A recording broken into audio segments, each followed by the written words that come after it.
Now, this wasn't his first incident involving a gun and campus. Our Melissa Egan is there with the latest details. Melissa. Carrie, officials say the incident here at the high school started around 11 o'clock Tuesday morning. That's when students inside the school reported seeing a man with a gun through the window. Take a look at this truck. There's still a bullet hole in the back of this truck. And if you walk towards me here, the window, excuse me, you can see this passenger window is completely shattered. And then through there, it looks like the bullet went through the back window and straight through the driver's side window. Now, this is just one car of many that were hit this morning. Our Ryan Moore was on the scene as the situation unfolded. This is the Bowling Street side. You can see when I arrived here, this crime scene tape that's right in front of us was not up. This street was filled with cars, people trying to get in and out of the parking spots here, even some school buses. We were told no suspects were identified and nobody was taken into custody. Now we're learning that shortly after that shooting, someone near the scene was indeed taken into custody. I'm going to step out of view here and show you crime scene tape is still up and Hattiesburg police are still on the scene here in Pine View Apartments. If you look inside, you can see that there is an armored plate in the front panel,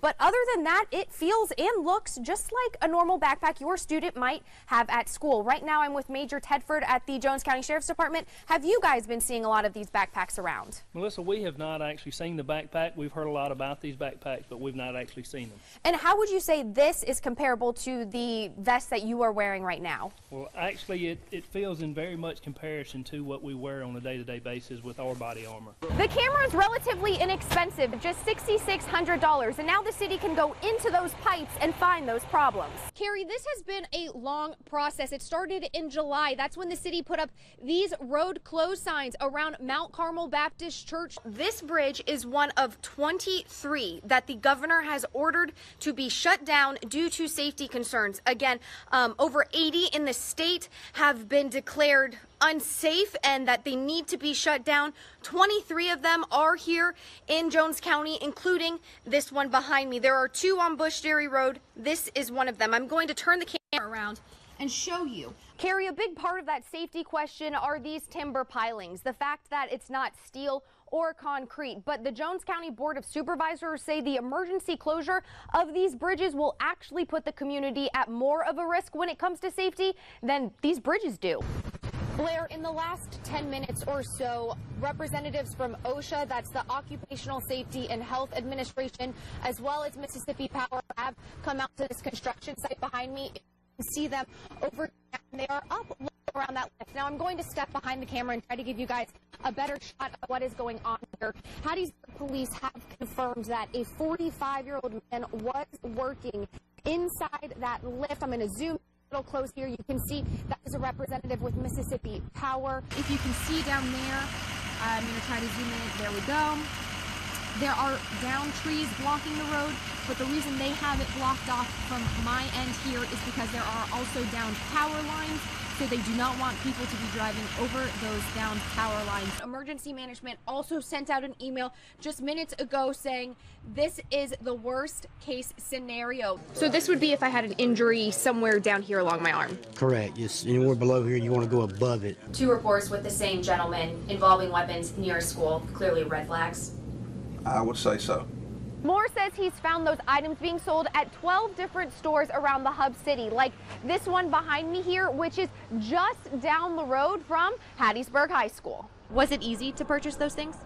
If you have a dollar bill. Another concern is how people actually get the food. Here they can come and pick up a bag, but having that constant place for delivery may be difficult. If you get your insulin or other medication mailed to you, it sure is convenient, but you want to make sure it's not in that mailbox or on your doorstep for too long, especially with these freezing temperatures. The Golden Eagles were set to host Stony Brook University here the weekend of February 23rd, but instead that weekend it will look just like it does now, dark and very quiet. University officials tell me this scheduling situation is extremely rare and a first here at Southern Miss.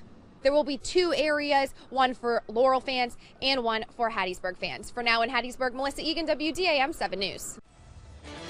Continuing coverage of breaking news we first brought you at 5. Developing now, Hattiesburg police have charged Andrew Presley with capital murder and the homicide investigation of Deborah McGee. Melissa Egan is on the scene where the crime happened with more. Melissa.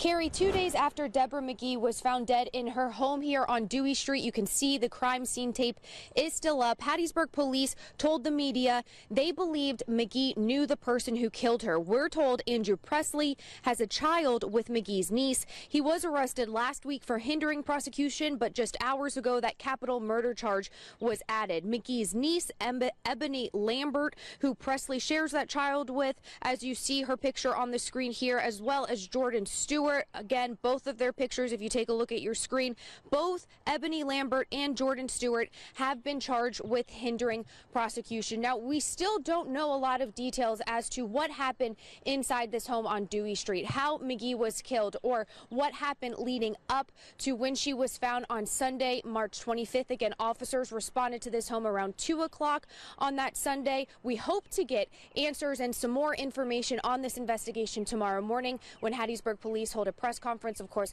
we'll be there and share that information with you on air and online at WDAM.com. Carrie? All right, thank you so much, Melissa. The 53-year-old is charged with capital murder. That implies another crime was committed. If found guilty of capital murder, Presley could be eligible for the death penalty. As Melissa said, we expect to get more details from Hattiesburg police tomorrow morning. You've heard about this national health emergency. It's all too evident right here in Mississippi, opioid abuse. Last year saw 249 overdose deaths reported across our state, with hundreds of prescriptions written. Tonight, the city of Hattiesburg has decided to face this epidemic head on. Melissa Egan has the story. Hattiesburg is the first city in Mississippi to take a stand against these drug companies and their role in the opioid epidemic. Mayor Toby Barker says it's time for these companies to be held responsible. When there are 2 opioid prescriptions for every 1 resident in Forest County, that signals something is going on. It's a startling statistic the city is taking seriously, joining a lawsuit against drug companies who they say control 85% of the market for prescription opioids and profit from the epidemic. Until you have lost a child, you cannot comprehend what being in this situation is like. James Moore has been an advocate for increasing awareness about drug abuse and addiction since losing his son Jeffrey to an overdose in 2015. They've made not millions or hundreds of millions, they've made billions of dollars after they knew these drugs were highly addictive and continued to market them as non-addictive. Officials say the companies knew about the addictive properties of certain drugs but kept making and distributing them. Moore says it was up to those companies to do the right thing. They had many times to realize there were huge problems happening. All they had to do was stop shipment and open up their own investigation or alert the DEA that we have massive quantities of drugs going frequently to the same locations. That would have happened 30 years ago. The city will work through a local law firm, part of a team of attorneys around the country tackling the issue. And it won't be at any cost to the taxpayer. If successful, the attorneys will be paid with some of the funds recovered in the suit. The other money will go back to the community. The rest, we will focus in on education, on heightening our public safety capacity, and also treatment. That's a significant gap for long-term recovery and sobriety for a lot of people, and that's kind of the biggest gap right now in our healthcare sector, is not having any sort of long-term solution for those who are in recovery. The Forest County Board of Supervisors have also made the decision to join this fight against those drug companies. That decision was made last month. In Hattiesburg, Melissa Egan, WDAM 7 News. It's a constant threat no matter where you live. Someone breaking into your home and taking your stuff. How many homes would you say that you think you've burglarized? 50, 100? Wow. A bunch. A bunch? A bunch. Ricky Strickland was a convicted criminal, spent time behind bars, and says he started breaking into homes at 15 years old. Support a habit, most of all. It was a means of living, just like a job. The FBI reports there were over 23,000 burglaries in Mississippi last year. Of those, 363 were in Jones County, 270 in Lamar County, over 370 in Hattiesburg, and nearly 250 in Laurel. The easiest thing to do, man, is to get into a neighborhood, not a rural area. And those crimes cost victims about $3.6 billion. About 60% of burglaries happen in the day, and Ricky says that's true. Usually it's just because you're riding around and you see something you want, you know, and you get out. Just normal clothes. The Jones County Sheriff's Department says the most active time from 7:30 in the morning to 4:30 in the afternoon. Make yourself at home in somebody else's neighborhood. When most of you are at work or out of the house. What if someone was home? Then you just spoke to them, you know, hey, how you doing? Is so-and-so here? Or I'm broke down the road. Could I use your telephone or something like that? And just play it off as you wasn't there to do anything. And when you are home enjoying the cooler weather, open windows are always a telltale sign. Living room, window. You need to cover your windows because you have cracks in windows. Matter of fact, you can walk up to just about any blind set, and where the strings go, there's holes. If you stand there and look long enough, you can look straight through those holes and see everything in a home. Everything. Ricky says those security system signs out front won't really do much, but what will help, cameras. Now that right there is a no-go.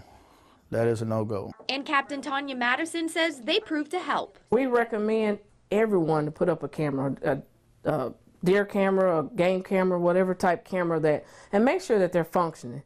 Because you're just sitting there saying, oh, I got cameras, and then, well, they don't work.